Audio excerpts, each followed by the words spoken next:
안녕하세요. 볼리티비 성욱입니다. 해리 케인이 정말 너무 신이 나는 것 같습니다. 정말 무관력 하면 대표적으로 꼽히던 인물인데 이번에 분데스리가 우승을 차지했잖아요. 네, 그렇죠. 네, 정말 좋았던 것 같아요. 평소에 포스팅을 그렇게 많이 올리는 선수가 아닌데 우승하고 거의 뭐 완전 도배입니다. 요거는 약간 본인의 그 재단 관련해가지고 고정으로 이제 걸어놓은 거고 우승한 뒤로 지금 몇 개를 올린지 모르겠어요. 포스팅을 정말 여러 개를 올리고 있고 지금 우승한 게 얼마나 좀 이러는지. 그리고 이번엔 또 이제 그 바이런 뮌헨 박물관에 가서 이렇게 마이스터 샬레를 네. 이렇게 딱 이렇게 전시해 놓는 그런 것까지도 이렇게 본인이 따로 스토리에 이건 이제 오늘자입니다. 아, 오늘자. 네, 올릴 정도로 굉장히 정말 우승뽕이 쉽게 빠지지 않는 귀여운 모습을 좀 보여주고 있습니다. 그 우승 확정하고 나서 네. 선수가 우승 문자를 보냈을 때 문자 받고 바로 영통 걸었다고 그러죠? 아, 그렇습니다. 그래서 네. 야, 이 정도면 얼마나 기쁘길래 이렇게 네. 바로 이제 영상 통화를 할 정도로 그쵸. 이렇게 존나. 근데 지금 인스타그램 이거 SNS 보니까 알겠네요. 이게 왜 메시가 월드컵 우승했을 때도 한 6개인가 7개 올렸던 그쵸. 기억이거든요. 메시도 포스팅 잘 안 하는데, 예. 그러니까 물론 대회의 어떤 그 규모라든가 뭐 레벨은 차이가 있지만 예. 그러니까 메시가 월드컵 우승한 것만큼 케인은 지금 신이 났다. 예. 네, 손명수의 문자 하나에도 신나서 이렇게 영통을 걸 정도로 좀 귀여운 그런 모습인데, 자 이제 손흥민 선수 차례입니다. 그쵸. 네, 손흥민 선수도 우승하고 케인 문자 받고 영통하는. 네, 그리고 이렇게 포스팅을 다 도배를 하는 그런 날이 빨리 왔으면 좋겠습니다. 네, 토트넘이 애스턴 빌라와 경기를 앞두고 있습니다. 17일 금요일 새벽 3시 반에 영국 버밍엄의 이제 빌라파크에서 올 시즌 프리미어리그 37라운드, 38라운드까지니까 이제 끝에서 두 번째 경기를 앞두고 있는데요. 뭐 토트넘은 뭐 늘 말씀드리지만 리그에서 딱히 뭐 이렇게 노릴 게 없습니다. 노릴 게 없죠. 네. 뭐 강등도 이미 정해졌고 네. 유럽 대항전 진출 실패도 토트넘은 확정입니다. 그렇기 때문에 기껏해야 17위는 탈출하자. 네.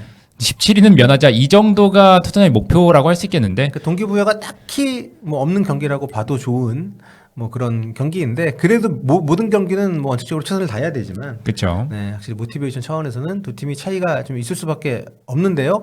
일단 에스턴 빌라는 지금 챔피언스리그 티켓이 아직 가능하지만 확정이 안 된 상황입니다. 예, 그렇습니다. 뭐 빌라가 그러니까 시즌 후반기 들어갈수록 리그에서 계속해서 호조를 이어가면서 챔피언스리그 경쟁에 참여한 그런 건데요. 네. 최근 리그 8경기에서 7승 1패. 그러니까 대단한 흐름을 보여주고 있고, 이번 시즌 프리미어리그에서 지금도 3위부터 7위까지의 승점 차가 4점밖에 나지 않습니다. 네, 5위까지 올 시즌 챔스 티켓을 받는데 3위 뉴캐슬이 66점이고 7위 노팅엄이 지난 라운드에 승리를 못하면서 네. 62점, 그러니까 4점 차고 두 경기가 남았기 때문에 지금 이 5개 팀 중에 3팀이 이제 가져가는 거잖아요. 그렇죠. 네, 뭐 그래서 예. 빌라도 지금 6위이긴 하지만 충분히 가능성이 있습니다. 예, 당장 5위 첼시랑은 승점이 동률이고요. 63점으로. 예. 뭐 확률이 높은 5개 팀 중에 3개 팀이 가져가는 거니까, 그렇죠? 예, 그렇죠. 에스턴 빌라에도 아직까지는 가능성이 남아 있다. 뭐 순위표 보시면 아시겠지만은 빌라도 두 경기 이기고 다른 팀 결과 따라주면은, 그리고 첼시랑 노팅엄이 마지막 경기에서 이제 맞대결하거든요. 그렇기 때문에 빌라가 2승 거둔다면 사실상 확정인 거죠. 그럴 수 예. 있겠네요. 네. 하지만 에스턴 빌라는 이렇게 중요한 상황에서 리그 경기가 별로 중요하지 않은 토트넘 때문에 좀 양보를 좀 했기 때문에 네. 불만이 상당히 많은 상황이라고요. 예, 그렇습니다. 이번 경기가 토트넘의 요구에 맞춰서 경기 일정이 바뀌었는데요. 현지 시간 기준으로 18일, 그러니까 일요일에서 네. 16일 금요일 저녁으로 바뀌었습니다. 네. 왜냐하면 토트넘이 맨체스터 유나이티드와 유로파리그 결승을 치르기 위해서 이 일정 변경을 요청을 했습니다. 네. 뭐 현지 매체, 그러니까 영국 공영방송인 BBC에서도 이것이 전례 없는 일이다라고 표현할 정도였는데요.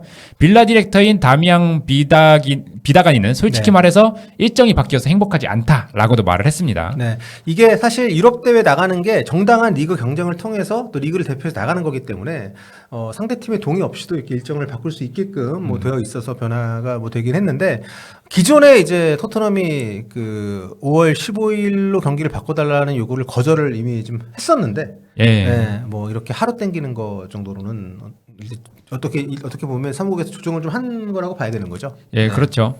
뭐 사무국에서 원래 15일 목요일로 요청한 토트넘의 요청은 최종적으로는 거절했지만 그래도 유로파리그 결승에 올라갔다라는 점을 참작해서 16일로 바꾼 상황입니다. 네, 그렇습니다.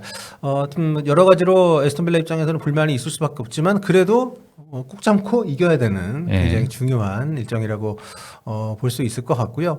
5월 16일이 된 게 이제 그 맨유 첼시전이 있어서이기도 한 거죠. 예, 그렇습니다. 네. 그러니까 16일로 결정을 한 게 여러 가지 이유가 있겠지만 사실 맨유와 첼시 경기가 16일에 있기 때문인 것도 아마 프리미어리그에서 네. 영향을 많이 끼쳤을 것 같은데요.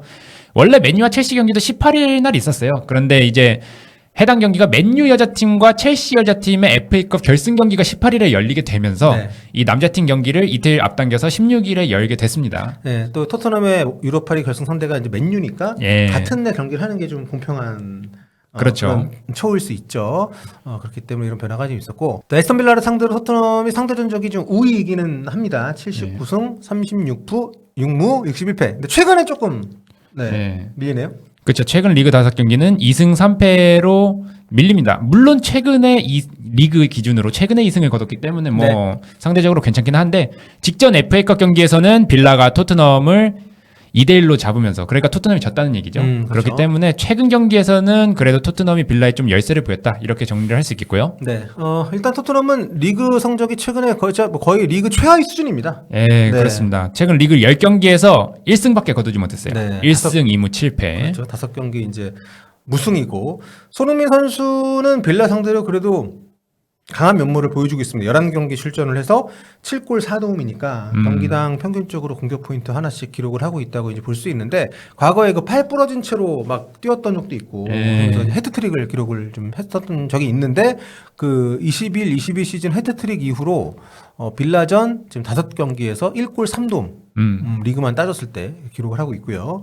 이번 경기에 나오게 된다면 충분히 좋은 활약을 기대할 수가 있는 그런 상성을 또 갖고 있긴 한데 문제는 지난 경기 때 복귀를 하긴 했지만 교체로 들어서 조금 뛰었고 오늘 이번 경기에서도 선발로 나올 가능성에 대해서는 확신하기가 좀 어려운 상황이긴 하죠. 예, 그렇습니다. 왜냐하면 손흥민 선수가 아무튼 지금 팰리스전에 막 복귀를 한 상태이기 때문에 선발로 나설 수도 있지만 그리고 개인적으로는 선발로 나설 가능성도 충분히 있다고 생각을 하지만 그래도 부상 위험도를 고려하면은 손흥민 선수가 선발보다는 좀 교체로 나서는 게 포스트코글루 감독 입장에서도 조금 안전한 선택이지 않을까라는 생각이 들긴 합니다. 네, 이게 굉장히 좀 딜레마인 것 같아요. 일단 다음 경기가 유로파리그 결승이기 때문에 그거 생각하면 선발로 좀 뛰키면서 확실히 이제 선발로서 주전으로 뛸 수 있는 어떤 그 경험을 미리 해보는 것이 필요하다는 생각이 드는데 워낙 경기를 한 달을 못 뛰었고 지금 복귀해서 교체로 30분 뛴 게 전부니까 바로 또 선발로 넣기엔 좀 부담이 되고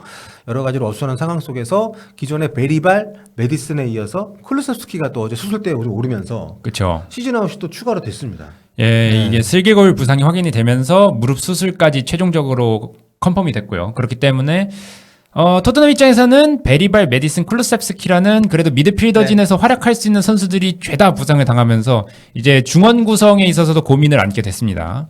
예, 그렇기 때문에 뭐 손흥민 선수 같은 경우에는 이제 뭐 물론 공격형 미드필더를 소화할 수는 있지만 기본적으로는 윙어기 때문에 포스테코글루 감독 입장에서도 이 중원 구성에 있어서 로드리고, 비수마, 그 다음에 뭐 사르 이 정도로 아마 선발을 꾸리거나 아니면은 그레이 깜짝 선발까지도 고려를 하고 있을 것 같은데 그 부분에 있어서 고민이 많을 것 같습니다. 그렇습니다. 이게 사실 그 메디슨 콜루스키가 토트넘에서 그 약간 크리에이티비티의 약간 양대 산맥 아니겠습니까? 중원에서 요 두 선수가 좀 빠진 거예요. 최근에 유로파리그에서 조금 내려앉는 운영을 하면서 메디슨에게서 시작되는 어떤 그 전진 패스의 의존도 특히 메디슨의 왼쪽이 좀 치우쳐서 경기를 하기 때문에 손흥민 선수가 복귀를 했을 때 쿵짝이 상당히 잘 맞을 수 있는 조합인데 그리고 메디슨이 빠지면 그 자리를 이제 셉셉이가 어느 정도 좀 해줄 수가 있다고 생각했었고 왼발잡이로서 좀 타격이 확실히 좀 있고요. 물론 맨유도 좀 수비 쪽에 이탈자가 많은 상황이라 예, 그렇죠. 네, 두 팀 모두 어수선하긴 하지만 어쨌든 유로파리그 관점에서 봤을 때 좀 이번 에스턴 빌라전에 손흥민 선수가 선발로 제 생각엔 좀 내보내려 할 것 같아요. 네. 왜냐면은 선발로 내세워야 유로파리그에서도 또 선수들은 선발 리듬이랑 또 교체 리듬이랑 다르잖아요. 이런 부분을 고려했을 때 선발로 내세워야 그 유로파리그에서도 선발로 내세웠을 때 조금 더 손흥민 선수에게 익숙한 환경을 마련해 줄 수 있다는 점에서 빌라전 선발이 이유가 점쳐지기도 합니다. 그리고 그 메디슨 셉세비가 없기 때문에 그 자리에 지난 경기 때는 이제 임시로 오도벨을 잠깐 쓰기도 했었는데 네. 누굴 쓸지 모르겠지만 리그에서 그 조합을 한 번은 좀 돌려봐야 되지 않을까요? 아, 그렇죠. 네, 그래서 여러 가지로 뭐 포스테코글루 감독이 그 여러 가지 선택의 기로에 놓여 있기는 하지만 저는 선발로 나와서 좀 후반에 일찍 빼더라도 네, 그런 선택을 하지 않을까라는 생각을 개인적으로는 좀 하는데 셉세비가 부상 복귀하고 나서 지금 좀 선발로 뛰다가 또 부상을 당했기 때문에 걱정이 되고 후반에 나올 가능성에 대해서는 어떻게 보십니까? 그러니까 후반에 나오는 거는 상대적으로 이 손흥민 선수의 부상 위험 부담을 줄이는 방법이기도 하고요. 그러니까 토트넘 같은 경우에 중원은 거의 초토화 수준이 됐지만 상대적으로 공격진은 멀쩡하거든요. 네. 뭐 솔랑케, 텔, 오드베르, 히살리송, 존슨 다 이제 뛸 수 있는 상태입니다. 아 진짜 잘 자라다. 뭔가 이렇게 위압감 있는 공격수가 잘. 요즘 솔랑케가 그래도 좀 폼이 올라와서 골을 꾸준히 넣고 있긴 합니다만. 그러니까 결과적으로 이 선수들이 있기 때문에 손흥민 선수가 사실 후반에 교체로 출장을 해도 크게 상관없는데 그래도 아까 말씀하셨다시피 유로파리그 결승에서 선발로 뛰려면은 이번 경기 선발 출전이 필요하기는 합니다. 그래서 포스테코글루 감독도 고민이 좀 더 깊어질 것 같고요. 예. 그렇죠. 자, 손흥민 선수가 최근에 리그 기준으로 빌라 상대로 두 경기에서 지금 1골 3동 네. 기록을 하고 있기 때문에 이런 폼을 좀 이어나가면서 또 두 경기 다 이겼습니다. 대승을 했어요. 그렇죠. 네. 이번 경기에서도 비슷한 활약을 하면서 좀 폼을 좀 끌어올릴 수 있는 예. 그런 계기가 됐으면 좋겠다는 생각이 좀 드는데 그것 외에도 손흥민 선수의 활약이 좀 기대되는 또 다른 어떤 좀 그 모티베이션이라고 할 수 있는 게 토트넘 성적이 너무 안 좋잖아요. 지금 최악의 팀이 뭐 이미 최악의 팀이라고 부르고 있지만 그쵸. 더 최악이 될 수 있는 가능성이 있습니다. 예, 지난 팰리스전 패배로 인해서 프리미어리그 창설 이후에 토트넘이 단일 시즌 리그 최다패 20패를 정립을 했습니다. 네.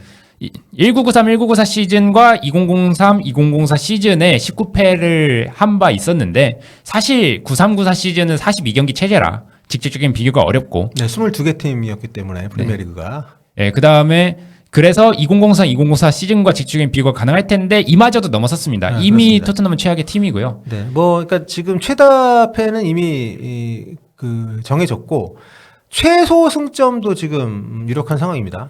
예, 그렇습니다. 지금 이번 경기에서 승리하지 못하면 역대 최저 승점이 확정이 됩니다. 네. 지금까지 1997-1998 시즌의 승점 44점이 역대 최저인데 지금 승점이 38점이니까 이미 타이 기록이거든요. 네네. 2승을 한다고 가정해도. 근데 만약에 여기서 비긴다, 진다 이렇게 되는 경우에는 최저 승점이 확정이 되겠습니다. 네, 그렇습니다. 지금 강등팀을 제외하고는 최저순위에 있는 상태로 남은 일정들을 치르고 있기 때문에 그러면서도 골득실이 플러스인 건 굉장히 좀 아스트랄하긴 합니다. 네, 여러 가지로 토트넘의 최악의 성과를 거두고 있는 상황 속에서 손흥민 선수가 유일한 희망으로 지금 빛이 나야 되는 예. 시즌 막판이고요. 리그 2경기 또 유로파리그 결승전까지 자, 요 3경기에서 정말 모든 걸 다 쏟아 부어서 해리 케인한테 축하받는 우승 축하받는 이번엔 반대로 해야죠. 네네네 예. 그런 어떤 그 시즌의 마무리가 되기를 기대해 보도록 하겠습니다.